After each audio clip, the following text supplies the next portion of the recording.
السلام علیکم۔ آج کے اس ٹاپک میں ہم لوگ آنکھ کے معاون حصے کے بارے میں پڑھیں گے۔ پہلا پارٹ آنکھ کا ہم لوگوں نے آئی بال کے بارے میں پڑھا تھا۔ آج کا ٹاپک کیا ہے؟ ایسیسری پارٹس آف آئی، آنکھ کے معاون حصے۔ آنکھ کے معاون حصے کسے کہیں گے؟ وہ حصے جو دیکھنے کے کام میں کوئی مدد نہیں کرتے ہیں مگر کسی نہ کسی طرح یہ آنکھ کے مددگار ہوتے ہیں۔ ان حصوں کو 3 قسموں میں بانٹا جا سکتا ہے۔ نمبر 1 آنکھوں کے عضلات یعنی مسلز۔ نمبر 2 آنکھوں کی حفاظت کرنے والے حصے یعنی پروٹیکٹیو پارٹس آف آئی۔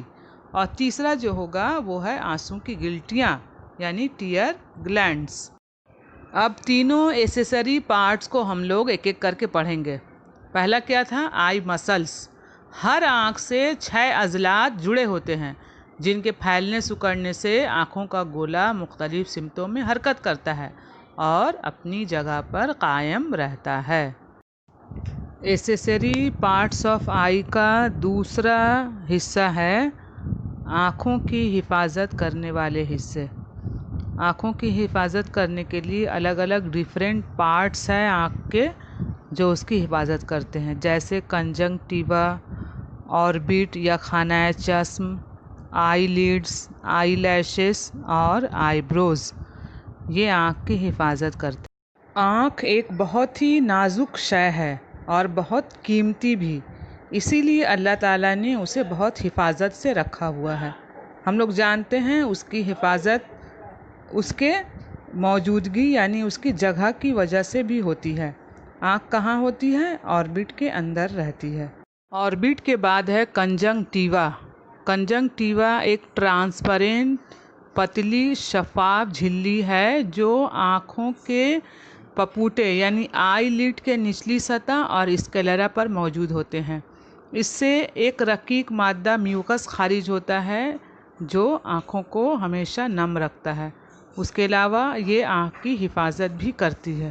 کنجنکٹیوا کا انفیکٹڈ ہونا یا انفلامیشن ہونا کنجنکٹیویٹیز کہلاتا ہے۔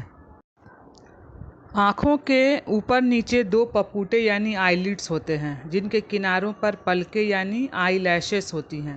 پپوٹے آنکھوں کو گرد و غبار، پانی، پسینہ اور تیز روشنی سے بچاتی ہیں۔ اس کے بعد ہے آئی بروز۔ آنکھوں کے اوپر پیشانی پر ننھے ننھے بالوں کی قطاریں ہوتی ہیں، انہیں آئی بروز کہا جاتا ہے۔ یہ پیشانی سے ٹپکنے والے پسینے کے قطروں اور گرد و غبار سے آنکھوں کی حفاظت کرتے ہیں۔ دونوں آنکھوں کے پپوٹوں یعنی آئی لڈز کے اوپری کناروں پر ایک ایک آنسو کی گلٹیاں ہوتی ہیں۔ ان سے آنسو یعنی ٹیئر خارج ہو کر باریک نلیوں کے ذریعہ آنکھوں میں آتا رہتا ہے۔ آنسو کے ذریعہ آنکھ ہمیشہ بھیگی ہوئی رہتی ہے۔ ہر پلک جھپکنے کے دوران آنسو آنکھ میں یکساں طور پر پھیل جاتی ہے جس سے آنکھ کی اوپری سطح ہمیشہ چکنی رہتی ہے۔ اس کے فائدہ کیا ہوتا ہے؟ گرد و غبار کو دھو دیتا ہے آنسو، اور اگر بیکٹیریا وغیرہ ہیں تو ان کو ختم کر دیتا ہے۔ آنسو آنکھ کے اندرونی کناروں پر واقع ایک تھیلی یعنی لیکریمل سیک میں جمع ہوتی ہے جہاں سے یہ ناک کے سوراخ کے راستے باہر نکل جاتی ہے، اسی لیے روتے وقت ناک سے بھی پانی نکلتا ہے۔ امید کرتی ہوں یہ ویڈیو آپ لوگوں کو ضرور پسند آئے گا۔ انشاءاللہ پھر دوسرے ویڈیو کے ساتھ جلد ہی ملاقات ہوگی۔ تب تک اپنا خیال رکھیں اور خوش رہیں۔ اللہ حافظ۔